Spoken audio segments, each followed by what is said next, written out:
继续来看乌鹰直升机发生事故了后，空军马上来启动天安特检。特检结束，空军第4联队嘛随来启动春节战备的演习。惊讲敌人来空袭，咱的 F-16V 的战机必须伫6分钟内紧急起飞对付敌人。上新型的响尾蛇飞弹嘛难得来献光了。2架公布。 台北飞官随冲出警戒线跳上 F-16V 战斗机，战机必须在6分钟内升空，赶到最前线的空域迎战。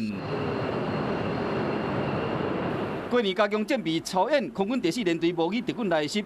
去年3月底，中国解放军的战斗机飞过海峡中线，升空拿在飞官头一摆出面。我曾经拦截过通6型机，对，那也曾经在 海峡中线对峙过歼11型机，攻击越中线就是你上去。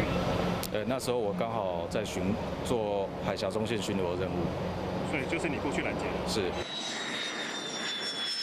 F-16V 战斗机落地了，会使伫无禁严禁的情形下，入到全国唯一的自动清洗站。在执行海堤的落地的时候，因为它会有盐分在飞机上面，那它滑过去的时候会把它的那个盐分给顺便冲洗掉。 242台 F-16战斗机，军方拍算伫2023年全部升级为 F-16V。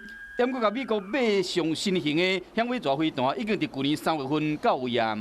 巡标的角度可以到达90度，那也就是说，我可以看到我左右90度目标。除了 F-16V 战机，1月2号发生事故的黑鹰直升机也同样隶属于空军第4联队。目前飞机的各项特别检查都已经完成，国军的战备任务以及各项的救护都不会受到影响，一切都已经恢复正常。